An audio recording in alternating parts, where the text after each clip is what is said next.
So, welcome to OTXNT, episode number 2. And before we get started, our New Testament guy, you going to start us off with the Lord's Prayer? Let's go for it. Our Father, who art in heaven, hallowed be thy name. Thy kingdom come, thy will be done on earth as it is in heaven. Give us this day our daily bread, and forgive us our trespasses as we forgive those who trespass against us. And lead us not into temptation, but deliver us from evil. For thine is the kingdom and the power and the glory, forever and ever. Amen.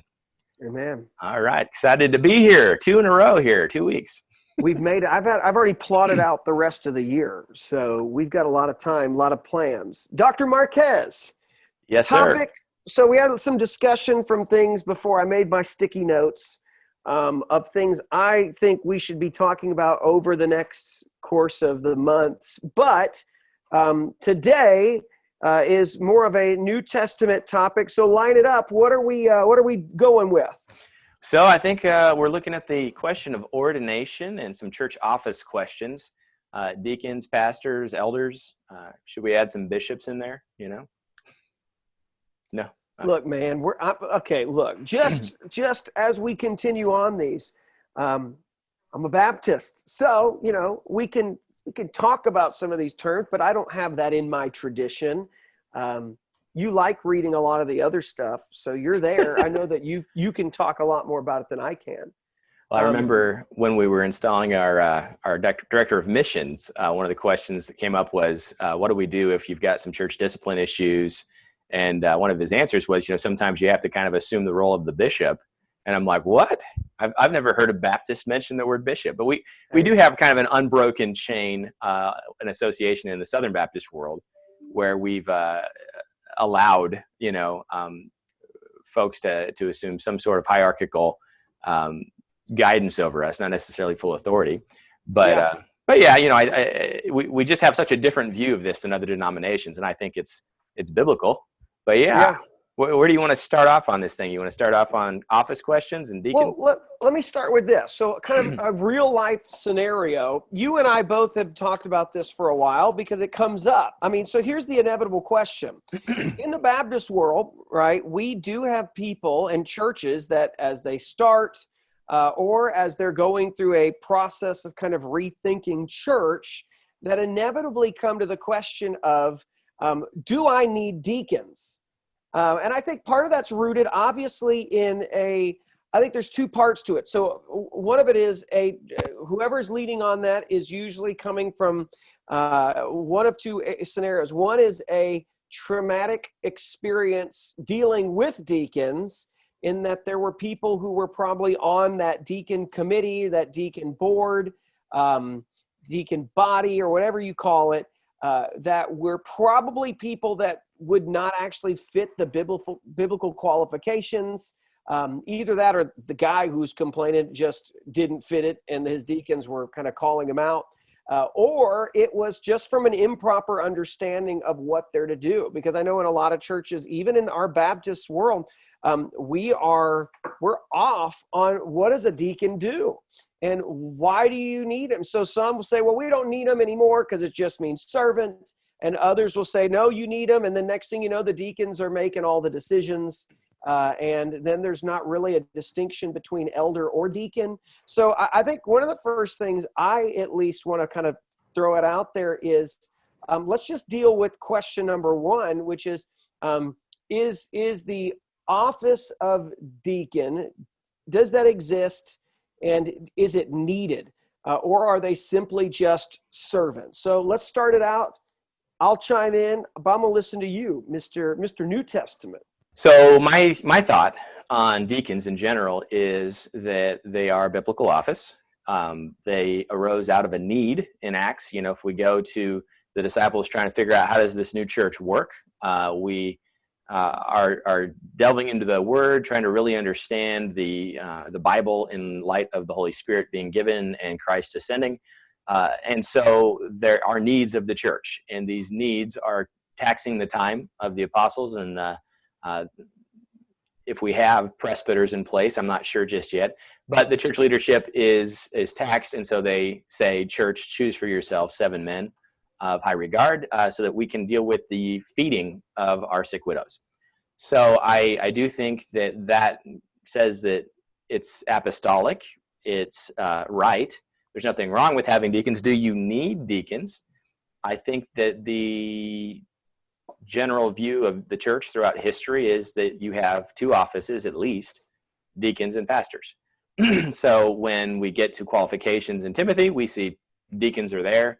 When we have the greetings in Philippians, it says, to the including the overseers and the deacons. And so we have kind of an expectation that the deacons are going to be in the mix. So I think you got a harder case to say we have no need for deacons than the opposite. So what do you say, though? Because, I mean, obviously the word deacon means servant.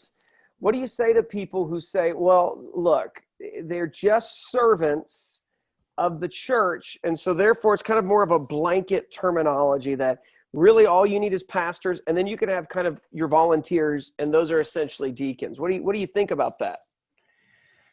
So if all they were was just general servants and not required, then we wouldn't have specific qualifications given for them. So again, if everybody's a servant, and as a Baptist, I believe every man's a minister, every woman's a servant, minister, that we're all called to a vocational ministry, that we have a calling on our lives.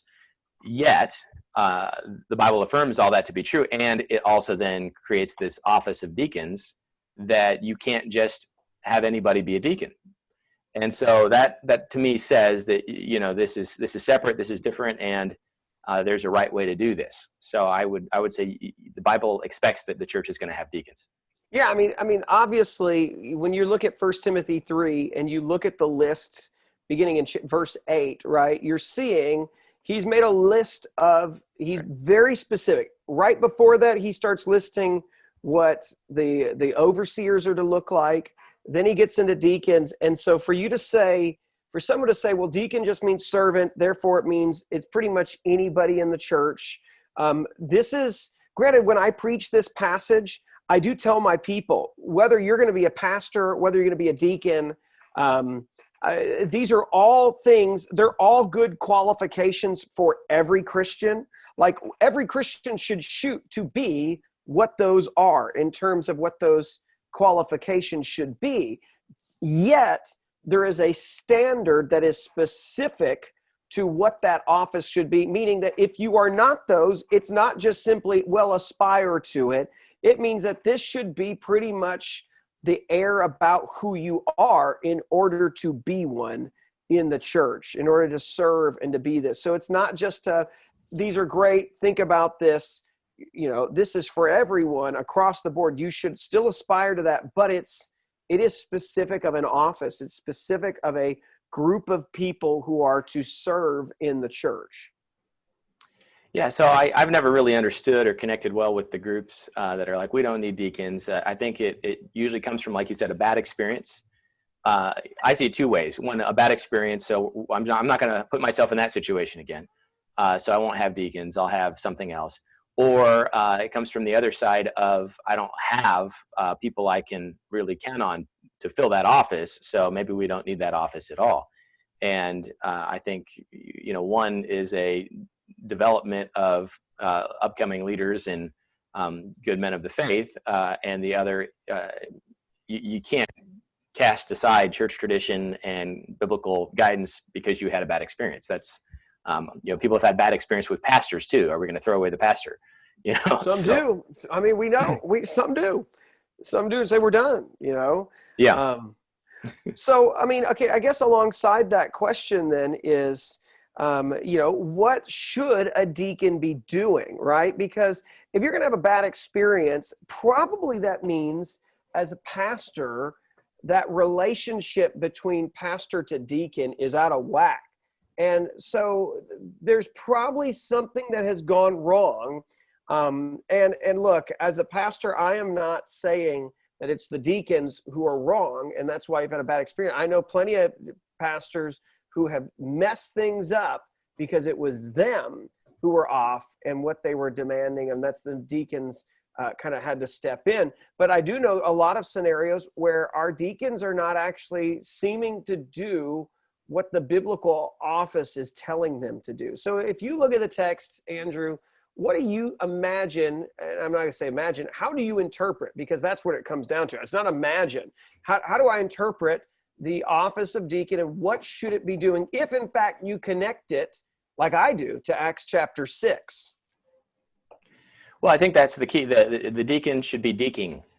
They need to be serving. The word is servant. And the word became associated with the office. You know, actually in Acts, they're not called deacons, but we pretty well understand that that's the office that's created there. And that's what the office is the function. So they're serving. Now, I do think it's important. I think many people that have a call to full-time vocational ministry, maybe on a road towards a pastorate, often start satisfying that call in the role of a deacon. And so because of that, you know, I always regretted that I wasn't ordained a deacon before I became a pastor. I almost looked at it as a stepping stone, which is not required by Scripture. But I've done a lot of deaking around the church. You know? And I think a lot of guys that are hungry to go into ministry find themselves just spending all their time in the Lord's house trying to meet needs. And it's almost a way of saying, hey, I may be called into vocational full-time ministry.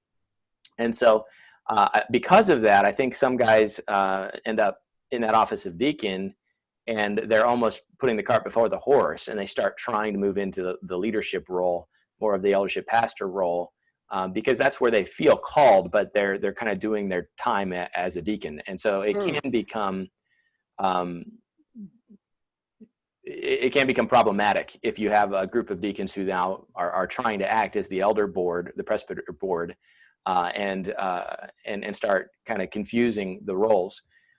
So I think in general, we've got to be real careful with when you're in the office of the deacon, you're going to be deaking, you're going to be serving, you're going to be meeting those needs. However, you're also open to do a whole host of things. And you know, if we look at Philip's basically an evangelist. You know, he's one of the 7, and God's sending him to talk to the eunuch, and he's chasing down chariots. He's bearing the gospel. He's like teleported to a different place. I mean, he does some incredible things.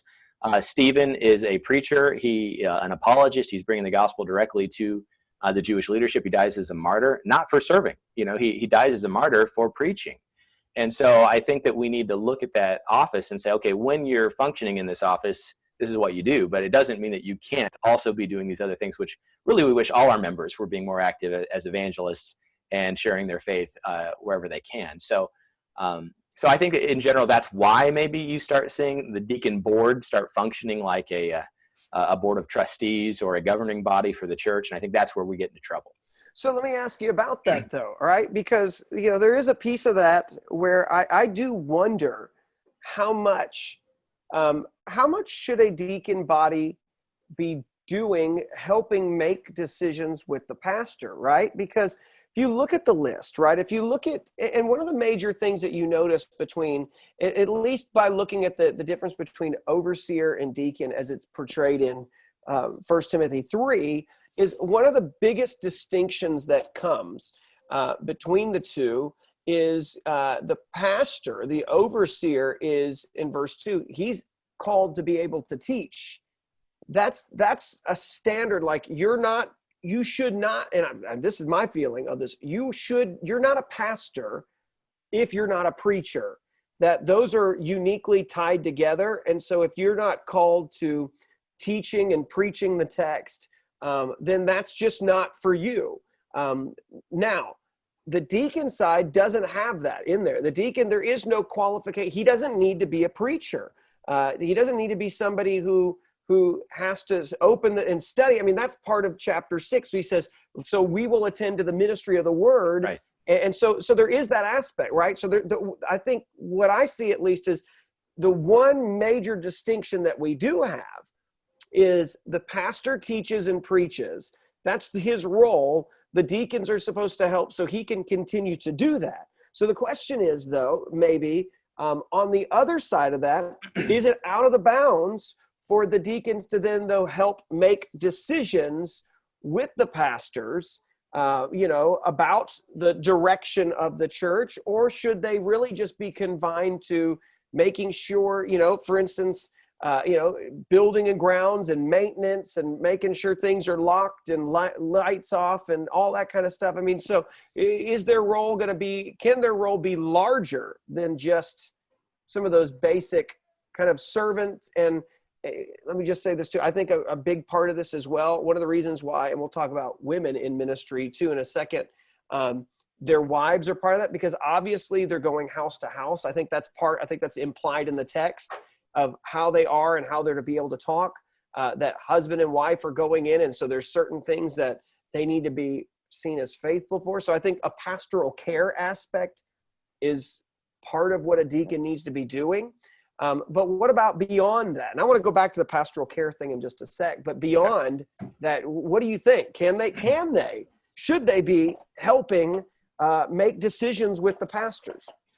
Well, I think that the key is, especially some of this is practicality. And if you've got a small church of less than 150 members, your godliest group is probably your deacons. You're probably not sitting with a multitude of pastors on staff. And so it is a natural thing to say, okay, we have godly men who meet the qualifications of Timothy, who fit the bill that we've seen, who have good pull with the congregation because they've been serving the congregation. And so if we're going to make some major decisions, it would make sense that those individuals would be on whatever committee we've set aside to make those decisions. And so, in my church, we've often brought in a short-term committee or something, and it's usually mostly the deacons, because again, it just makes sense, especially the deacons that have been serving for years and are not necessarily as active as they once were, but they've been faithful. They're mature Christians, and so I'll bring a group together and utilize my deacons that way. The difference is when that body starts telling the pastor, this is what you have to do. And part of our congregational polity leads to that to some degree, because if your committees are all made of all your deacons and all your deacons are serving on 5 or 6 committees, and in a small church, this is not uncommon. You end up with a kind of backdoor governing body that is also your deacons. And so that's the problem, I think. But I think God expects that these are going to be major key players in your church, and I think that's okay. It's just a matter of recognizing the pastoral authority, which I think this is going to play into that question of ordination as well. And I think we also are going to have to take it to the question of eldership at some point, because that's becoming really popular today. You got to have an elder team. There's churches with elder teams and no deacons. Yeah, exactly. So I don't know what you think. Well, before we move on then to that next question, I do want to say that, this is one area that I've seen a real blessing of deacons, is when you get a real understanding of at least the essentials of what they're to do, right? So if I'm looking at this right now, he talks about deacons in 1 Timothy 3. And so here's what he's saying: worthy respect. That's that whole same kind of idea that he says for the pastor: not hypocritical, not drinking a lot of wine, not greedy for a lot of money. So some have speculated too that they're involved with the financials of the decisions of the church, possibly being, doing the counting and all of that stuff too. Holding to the mystery of the faith with a clear conscience, like that's a big deal. Like they need to fully grasp the gospel, not just be the longest standing member who's been there, but they need to truly understand the text of the scripture and the gospel.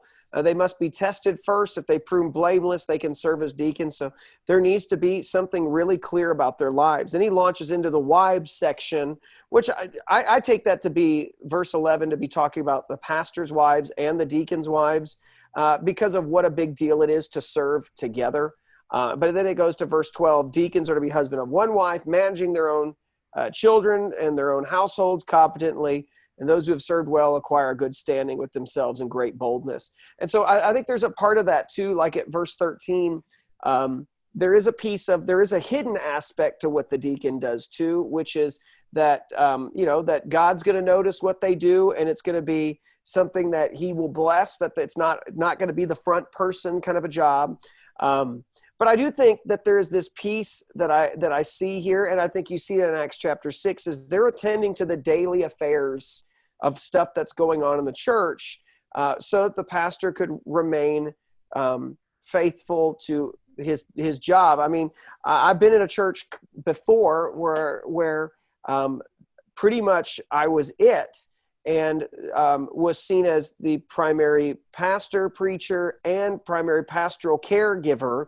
And it's because in a previous church context, and I think this is a tradition, a thing of just a past generation, you tie pastor and care all in one. And in fact, I've seen it, I feel like in a previous generation, you can see, at least in Baptist circles, where you almost elevated the pastoral care above the preaching, teaching piece. Because you'll hear things, and it's been said to me, that no one's going to care or ever remember a word about your sermons, but they are going to remember when you were in the hospital with them.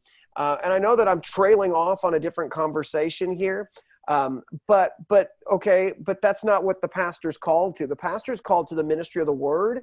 That's an important piece. I'm here to care and to shepherd the flock, especially as you look at how that word understanding of, as a Baptist, we're looking at overseer and elder and shepherd all tied into the same office, which I do think you see that in Titus, how Paul talks about it.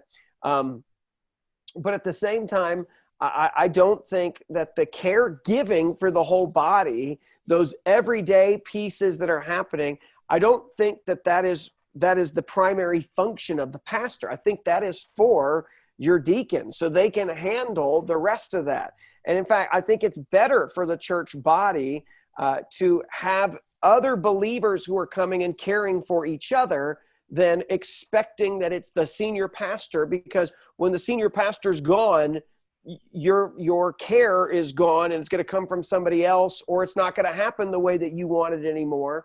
And so I think that ministry needs to be given out to the deacon. So I know I've trailed there, but what are your thoughts? No, I absolutely agree. And I think, again, that's part of the issue that we run into with, I think, the groups that are, bad experience with deacons or we don't need deacons at all is typically, it's come out of a bad experience that really is unnecessary. And it may have just come out of pragmatic small churches need these small number of families to hold it all together. And in such a case, if you've got 15 strong families, and of those 15, you've got 5 deacons, of course, those are going to be some of your key members that you're going to want to work with and get their opinions on. And I think a new leader or a weak leader might give too much away, and that could set up something. Or you get a long time deacon who's really steering the ship, and sometimes you're going to have to butt heads. And I almost look at it like a marriage relationship to some degree, where the husband's supposed to be in charge, but it's not like every day you're butting heads with your wife on major decisions. Hopefully not. But if that occurs, the wife should yield and submit to her husband, and the deacons should yield and submit to the pastor because he's the authority. But, all those other pieces of pulling the church together, caring for members, praying for the sick, all that stuff is key, and we need our deacons to do those things. So yeah, I'm a fan of deacons. You want to shift over to elders for a little bit here? Yeah, let's make the switch to elders then, and you take it because you've got it more framed in your mind how you want to make that leap, and then I'll chime in. So I've seen this with church planners. Every church planner I know now is on an eldership model, and they're establishing elders even before deacons. And I think the idea is they're afraid to get a lay body established that could slow down the need to be quick and ready to build this church, But I'm also seeing a lot of traditional churches move to an eldership model. In truth, I've got no problem with an eldership model, because elder is one of the titles for pastor. And so, as long as you're talking about plurality of pastors, I think that the eldership model makes great sense. What I feel, though, is that we've taken the role that we don't like when deacons become an elder body, and we've said, okay, we'll just get rid of deacons and only have an elder body. And I've seen firsthand how that does as much damage as the concerns from before about slowing me down, and I have this group telling me what I need to do. And I think an eldership model is healthy, but you've got to have multiple guys called. And in my mind, an eldership body should be an ordained body to the pastorate. And I'm not sure that that's what's going on right now. And in some of these young church plants, it's kind of funny because you have an eldership body of all 30-somethings, and there's no gray hair amongst them, you know. And not that you have to be old to be an elder, but it is implied in the term that you've been around for a little bit, that you're not a new Christian, new convert. And so I don't know. Well, I mean, I have a problem when we make, I think just in terms of pastor in general. So, I mean, this ties in with the whole eldership thing. I mean, like, I'm a fan of 9 Marks. They've written a lot of stuff on that. 9 Marks is really the head and really been pushing elder body. But 9 Marks is very specific too about a need for a distinctive deacon body that does certain things as well. And so that's something I really value about that, is they understand that, and they see the 2 offices, and there's a need for both of them.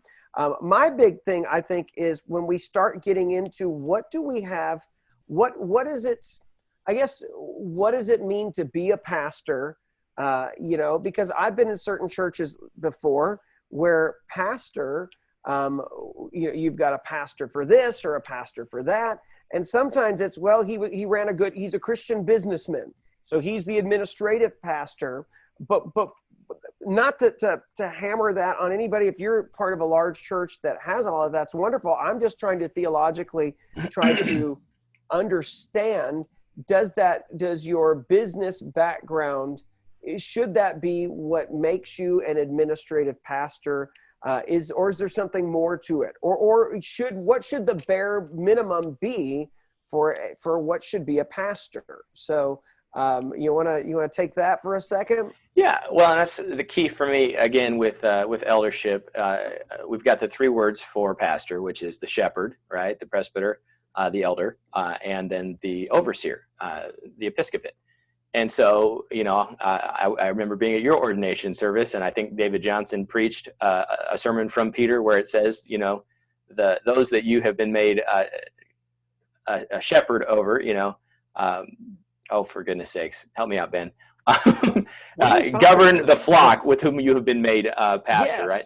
Yeah. So, you know, but all 3 words are used in that verse, right, of the same office. And so, for me, an eldership body would be people who are called to vocational ministry, to shepherd, to lead as an elder, and to oversee. And so, and for me, you know, this is going to push into the question of ordination, whether ordination means anything, or if it's just a nice party. And so those are the questions that I would have, is if we're going to try to have a functional church. You know, I do get a little kind of I smile when I see the pastor of junior high sports at one of these giant churches. I'm like, well, that's really specific. And I don't get too critical of it, but I do say, okay, well, maybe they've got more junior high volleyball players than I have in my whole church. You know, could be. It's a whole different model. So I don't want to be too critical of any of that, but I don't think that that's necessarily what the apostles had in mind, right? Yeah. And so in general, even the whole concept of youth pastor is foreign to the Bible. The youth pastor, there's the pastor, and then there's parents who take care of their kids and bring them up in the faith. So we've really gone a long way from what the office looks like and what it's supposed to do, and it really made it look very similar to the public education system in a lot of ways. And so just anybody who does any administration is not necessarily a pastor. Yeah, I guess that's a great thing to think about, though, is so talk about a deacon piece, and you've talked about pastors, but so there should be certain distinctions and there should be certain functions of what the pastor does that, that need to be there in order for him to be pastor. And, you know, I have no problem with multiple pastors of a church. I think that's a biblical thing to see. I mean, the question is when he says, for instance, when he's telling Titus, he says in chapter 1, verse 5, Paul says, I left you in Crete and was to set right what was left undone. I direct you to appoint elders in every town. And the question is he appointing multiple elders to each church? Or is he saying that, you know, these are all the churches that make up that town and you've got a pastor-led model? That's all that's the big debate, of course. Is it pastor led, or is it multiple elder led there? But still, I think if you're going to have an elder, if you're going to have an overseer, there should be basic differences between you and, I am the administrator or a director of a program or something like that. Like there should be some obviously you need to hold to it and make the list for 1 Timothy 3, Titus Right. chapter 1, Well, and I've got a church right now. There's no lead pastor in town. They haven't had a lead pastor in years, and they've got an elder body, and they share the preaching load. And I'm not sure that I see anything unbiblical in that, but it's definitely not a normal Baptist model, because typically you would expect somebody would be in charge of the overall teaching of the church. And so just having a board or a body of elders doing that is a little odd to me. But I'm not sure that again, I can't necessarily say that's unbiblical. It's just different from our model. But again, I usually think in the small church world, and if you're planning a church and you've got 50 members and you've got an elder body but no deacons, something seems out of whack to me. And then what happens? And I was at a pastor's breakfast, and someone said, you have to have an elder body. Otherwise, what happens is you have regenerate people making the decisions of the church. And I'm like, that sounds nice. It sounds very Presbyterian to me. But the issue is, we have a membership. We have a redeemed body of regenerate people. I don't allow unregenerate folks to vote. They've been baptized.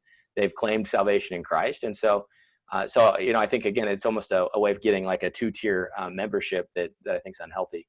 So that's a whole nother discussion, man, that I think we need to have, is a biblical view of church membership at some point, because as Baptists, we've got to kind of discuss even within Baptist circles, of having a membership roll, having an inflated membership roll. I always love going to those where they got like 4,000 on their membership rolls, but in regular attendance, they've got 200, and it's like something, but that's another discussion. So let me ask you this though. Let me lead into this next one. Ordination then. Do you need to be ordained to be a pastor? So, and we've already gone back and forth off camera talking about this a little bit. And I think it's interesting because I always struggled growing up in the church, finding like, what's the need for ordination? Is ordination different than commissioning? Is ordination symbolic? Does it do something? And I've been spending a lot of time the last few years really digging into Orthodoxy, Catholicism, and ecumenical stuff, not in a wishy-washy way, just trying to better understand. You're just an intellectual. That's what you are. I had to teach church history for a master's course, and I'm like, I better learn this stuff. I'm a goldfish connoisseur. That's what I do. You read, and I eat goldfish. All right. Well, what I think is interesting is Protestants have inherited a tradition, regardless whether or not it's all true or necessary.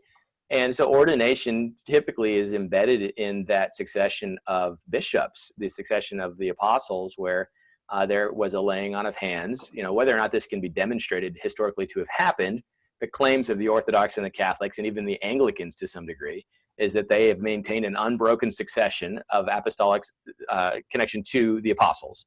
And so you cannot be a priest or a pastor unless someone who is in that chain of having their hands laid upon them has passed on the spiritual gift unto them, which, again, most of the people watching this are going to say, huh?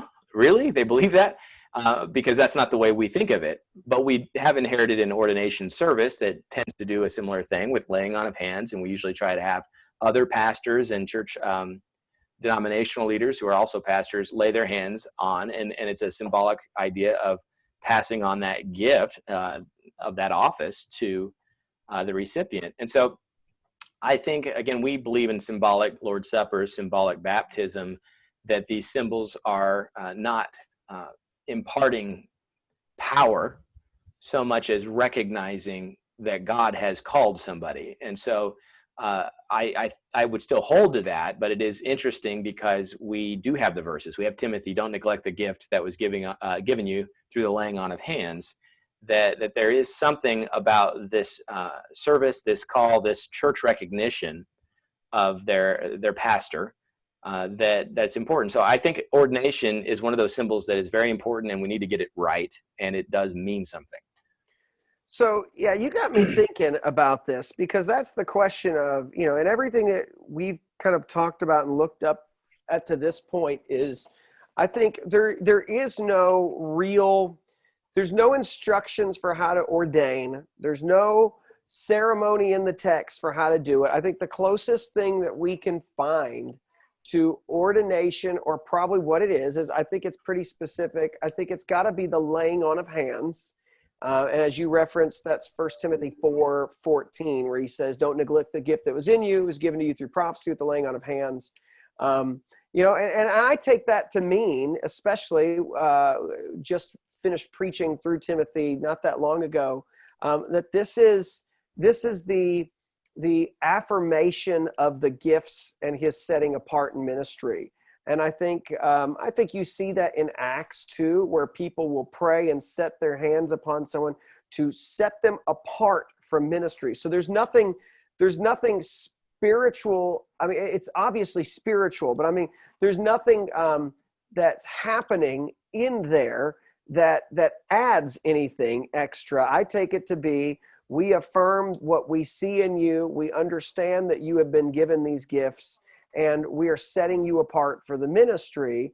And I think that's an important piece. I think it's, in a way, it's, in my view, it's kind of the way I look at baptism, which is, baptism is that mark for everyone to see that you have joined the community of faith. It's a great thing for a believer too, to have in their own life, to say, hey, I might have trailed off for a little bit of time, but the Lord called me back, and I know, because I know of my baptism, that it was a genuine decision. I've made the decision to follow the Lord. I can hold on to that. And I think there's that piece too, of that ordination, that laying on of hands is an important piece to say, the church has affirmed this. And I think that's what's really important about the local church, is why you need to be ordained in a local church body and not on the internet, which, people do. I still don't know. I've debated about Klingon ordination. I know that's a thing too. But I mean, I think it's the local church seeing people and saying, you're one of ours. And we recognize that you have been something special about you, not just a man who loves the Lord and loves the text, because that should just be, hopefully that's every man in your church who's a Christian, loves the Lord, loves the Bible. But there's something else going on besides that you begin to see and to feel the Holy Spirit putting on your heart to tell them, and others are coming around and saying, we see this in you, and they begin to understand that. And so as a result, we put our hands and pray upon them, and we set them apart for this ministry.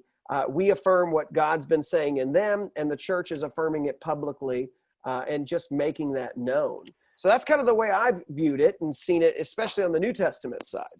Yeah, I think it's important, because you have the passages, especially when we get into church governance and whether or not we should have some sort of bishop or presbytery board or something, that as Baptists, we've tried to just say whatever the Bible does, we do.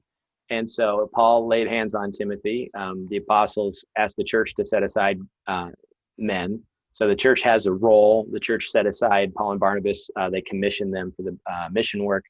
But you also have the other pastors, you have the other elders, you have the apostles who are part of that as well. That this ordination of a pastor is something that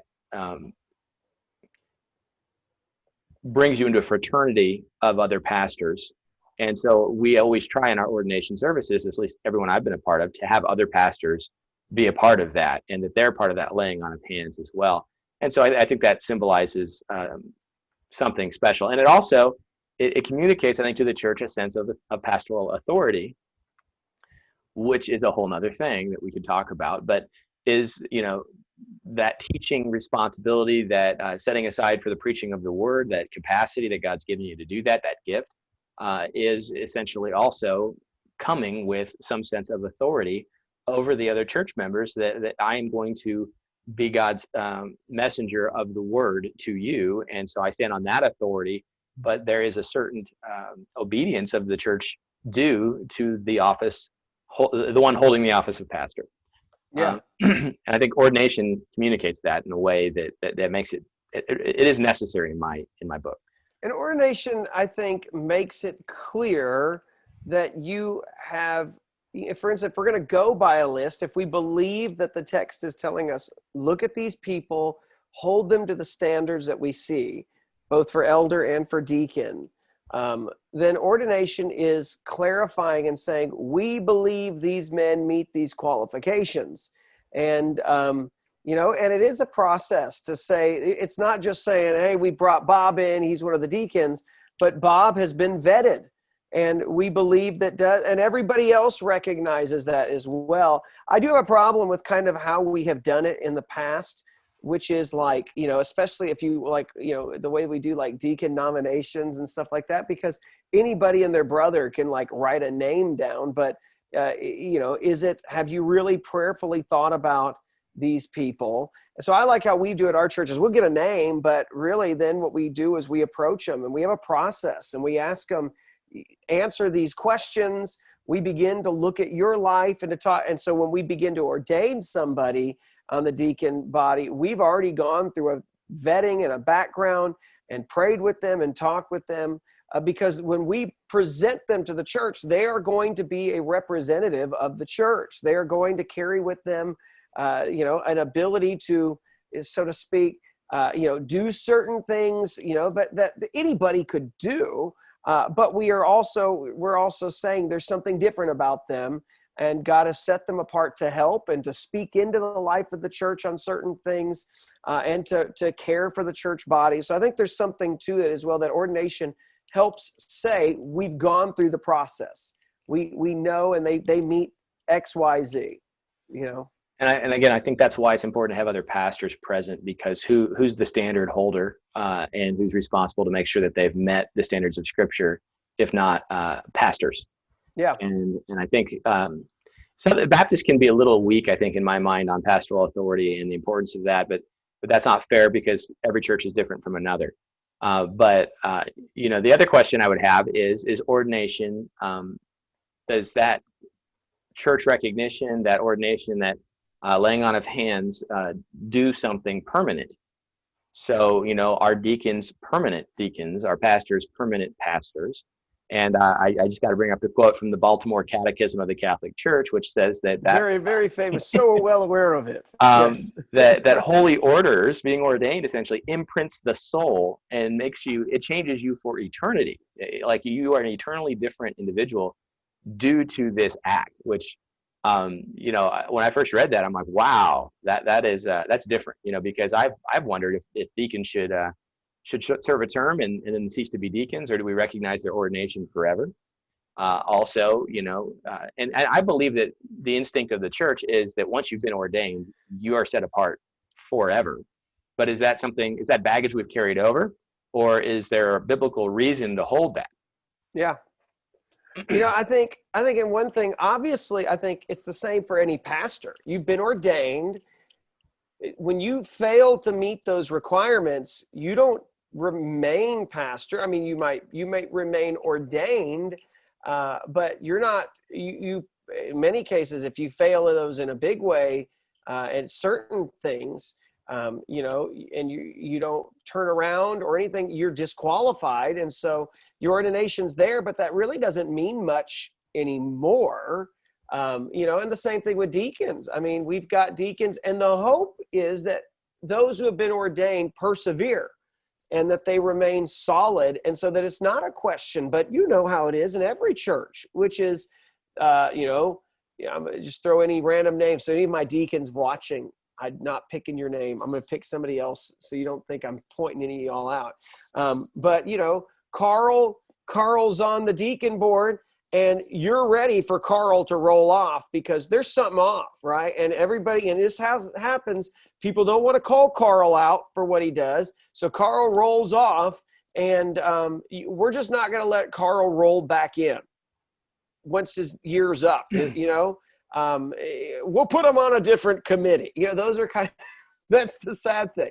But so there is that piece of like, I do think, you evaluate every name, and just because they're ordained doesn't mean that they immediately roll back on either. Well, and what's interesting is we don't have a pastoral rolling thing. We've created the deacon rolling board in a lot of churches, but that's not happening for the pastor. And I think it's very interesting that, do we have a process in the church to defrock an ordained person? And I think I heard Al Mohler when he was referring to women in ministry and whether that preaching is appropriate. And he said, for Baptists, the office is the function and the function is the office. So basically, you may be ordained, but if you're no longer functioning in the office, then you're not preaching, you're not teaching the word anymore. You're essentially not you're not a pastor anymore in that sense. Which that strikes me as a little hard, because I would always show reverence to the person who held the office, and I still do that even for deacons who really can't serve anymore. We honor them for holding that office. So we don't revoke ordination. I don't know that we have any mechanism to revoke ordination. But we can fire people. We can. Yeah, but I think there's something practical to what Mohler says there, because I think he's right, which is, when you're not there, you're not. And I think once you retire, especially, or you cease to function or hold those standards, it's over. But I still hold people who are my pastors who are not my pastor anymore, and are not pastoring anymore because they've retired from the ministry. I still call them pastor and refer to them like that because of the role that they put, but they finished well too. And there's that piece of it, that you come into it. Okay, so here's another one I want to shift to, because we're talking about ordination. Does ordination, is that what qualifies you to do certain tasks in the church? Do you need ordination to baptize and do the Lord's Supper, the two ordinances of the church? Well, and I would also say prayer for the sick in there, because if someone is sick, let them go to the elders, right? And they'll anoint them with oil, pray. So there's another non-official ordinance of the Baptist world, but it is a practice that many of us do. And so but elders are listed there, right? And we get into strange fire now and go that direction. But I guess one of the things we both would agree on is that God is the one who has set apart an individual for service in the role of a deacon, or for pastoral responsibilities as a preacher, teacher of the word. So the ordination is more of our recognition of what God did. And so if we ended up in a world where there was no really existing church, and God did something like an Isaianic call, where he sets somebody apart for ministry, his ordination is not necessary. The church isn't going to have to do that. There might not even be a church. So I would leave room for the fact that God can kind of intervene and do things more in an extraordinary way.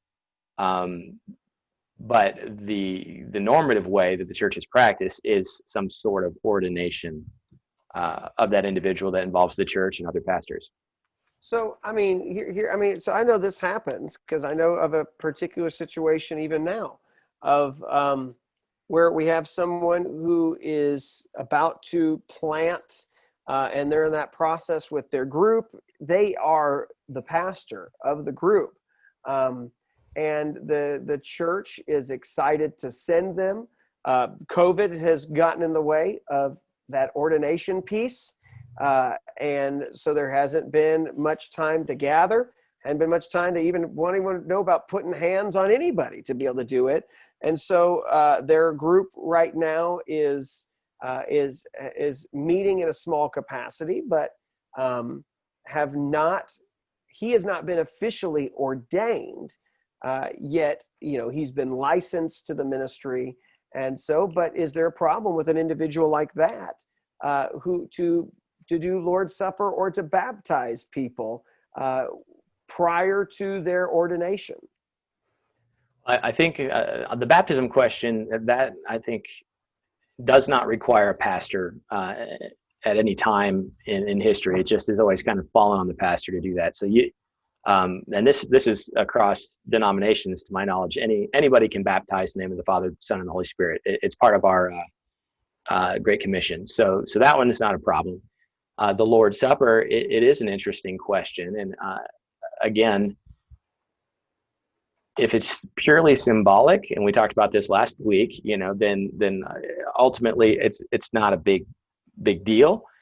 But symbols matter, and how we do the symbols matter, how they communicate something. And so historically, it was the presbyter who stood in the person of Christ, as Paul says, I forgive him in the persona Christi, that I essentially am representing Christ in blessing this. And as he said, this is my body, this is my blood.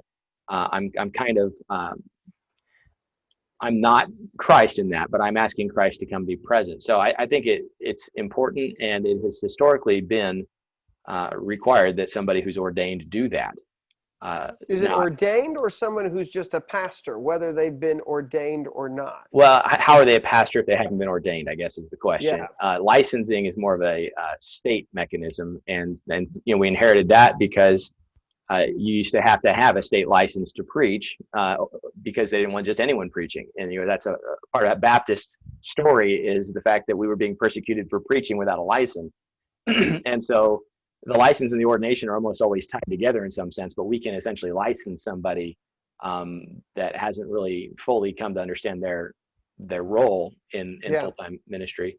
But really, it's kind of, there was a time when the church and the state was the same thing, and so a license was required. We're in a whole different world now. So I think licensing is a step, but really there's no need to separate those two. In fact, you can be ordained and not licensed, as far as I'm concerned, because that's just really letting the state know that this person's legal to do this. So, okay, so I'm looking on my wall right now at my certificate. So I got my licensing in October, and I was ordained the following year in March. And I was a pastor, an associate pastor already when I was brought in and licensed immediately in October. Would there have been in your mind, theologically, I didn't do it, but would there have been a problem if I administered the Lord's Supper as a licensed pastor in name, yet not yet ordained until March pastor? So it's a tough question. In general, when the church licensed you, they did like a halvesies on the ordination. We just hadn't had the ceremony yet, and I've seen this happen in Baptist life, where we've created like it's almost like the engagement in the marriage, where we've started the process, but we're going to watch you for a little bit, and then we'll do the ordination. And I'm not sure that's biblical. I don't have I was licensed by a church in San Francisco after seminary, and then I was ordained at my first full. Where were you licensed, by the way? Lincoln Hill Baptist Church. Did they change? Is that a different name now? I think it is. Oh goodness, no, it's still that same name. Don Bell was pastoring there at the time, and I served there for seminary. And it's in Sausalito. No, what's that town between Novato and Mill Valley? Is that where San Rafael? San Rafael, thank you. It used to be First Baptist San Rafael long ago. That's what. Yeah. So anyway, that was kind of cool, because sentimentally it was like this church wanted to send me off, and I also wanted my home church that sent me to seminary to ordain me. So that was nice. So it really depends on what if the laying on of hands is really significant or not. That doesn't always happen in a licensing. So that to me is really, that's the only major symbol in the ordination that is biblical, required. So I don't know, because we believe the Lord's Supper is symbolic in itself. It's not necessarily, I don't see Paul in the instructions saying that the presbyter has to do this, but it has always been the presbyter that has done it. So I'm reluctant to say someone who's not officially installed in that capacity administers the Lord's Supper. I would just say, obviously, if you're somebody who is on that process, you're already there, you're pastor, you've not yet, for whatever reasons, have been ordained, And like I said, we're looking to try to ordain somebody at some point soon. And, in those cases, and we know we've already been talking with somebody, hey, we're ready to ordain you. We're just waiting for the time. You're already kind of aboard. We want to bring you on and we'll take care of the ordination later, that kind of a thing. I think that there's something to that. If you're already coming aboard and then the church is affirming that, should you wait a little bit, I guess, before you do Lord's Supper? That's kind of an iffy question, but I do think that when the church has made the decision to say, you are the person, we affirm this, whether they've laid hands or not, or yet, there's something there. But I do think you should hurry up and get that ordination done and really do the man a favor of blessing them and making that known that he has the authority to do these things instead of kind of kicking the can down the road a little bit longer. Yeah, and we're just shooting the breeze here, so this is not an official stance. It's but the Marquez stance. I do fall back personally sometimes into that. I want to do things right. I don't know that there's any secret to. I don't believe that I'm converting the Lord's Supper into the legitimate body, blood, soul, and divinity of Jesus when I pray the prayer. But I want to do it right. And if something mystical does occur, if something has the power to kill, can it bless? If any of you is sick, go to the elders and let them anoint you with oil. I anoint with oil. Why? Because the Bible said anoint with oil. Does the oil do some magic work? I've heard all kinds of things. That'd be a fun discussion. Do we have one sacrament in the Baptist church? Is it anointing with oil and not with water? My thought is doing it wrong, we know can bring judgment. So let's do it right. And maybe doing it right can also bring an added blessing that isn't necessarily transactional, but I want to do things right. And part of that is just trying to say, God, I want to follow what you've laid out. And so I don't know. I'm not necessarily if you nailed me down and said, is it wrong for someone to go home and do the Lord's Supper on their own? I wouldn't. I'm not going to judge somebody on that. And we talked about that last week. And in so many of our churches around, people are just doing the Lord's Supper on their own with no preacher at all. And so it's really hard because I think many of our people are so far down this road that's detached from more of the traditional Christian way of doing things. And the mega churches, I think, are pushing that really quickly. The non-denominational mega churches, they're doing things really in a corporate way and pragmatic way sometimes. And so it bothers me to see that. And some people viewing this would just assume that we're really old school. But the reason I am is because I want to do it the way Scripture says, and I think we ought to do it that way. And then we have to pay attention where it's vague or unsure. History should give us a little help to say, hey, this has always been the way the church has done it. Maybe we ought to be careful before being novel. So yeah. Well, hey, I think it's a good thing to say. I think it's a good way to kind of end that conversation, because that's really what it comes down to. There's a lot of this stuff which is, I think you've got to make your convictions from the text and just stick with it. And some things are not always clear. I think that's where tradition comes into play. It's a little helpful to have some of that to kind of navigate. But at some point, you've got to just kind of dig in and say, this is where I stand, and I'm gonna leave it at that. And it may not be completely clear, but this is my conviction on this point. So, well, that's a pretty good discussion. Anything else you want to add to this before we close this chapter? No, I mean, this is fun. I've thought maybe our viewers would get frustrated that we don't really always land the plane, but I don't feel like that's our format. We just we don't have to solve all the problems. We're just trying to help people see this is how we think through it. So I don't want anyone to watch to get discouraged that, hey, these are pastors with PhDs and they don't have this figured out.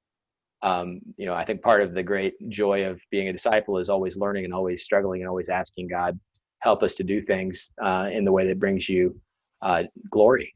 So I think the other thing we bring up is some of the questions we're trying to deal with are ones that may not have the clearest of answers, but they're ones that we're at least trying to to decide through. And I think that comes back down. I think there's certain times as pastors too, we have to make decisions on what we believe the text is saying that will guide us and what we do and how we will set the course.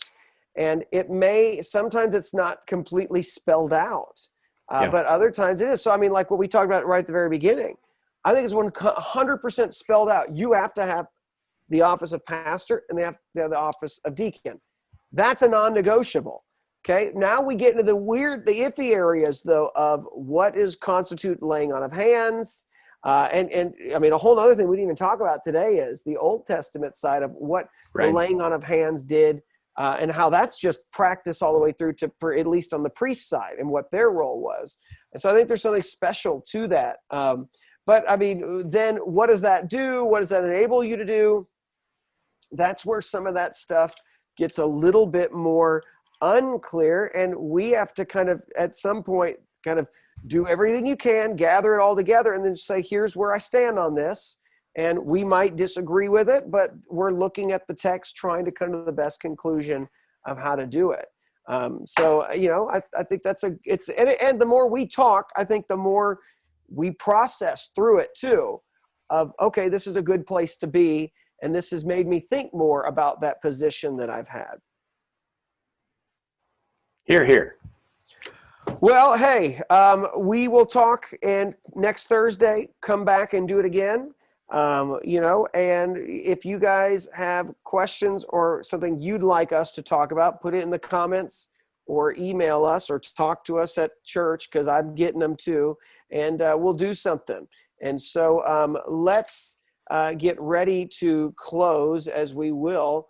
And here is the way that we will close.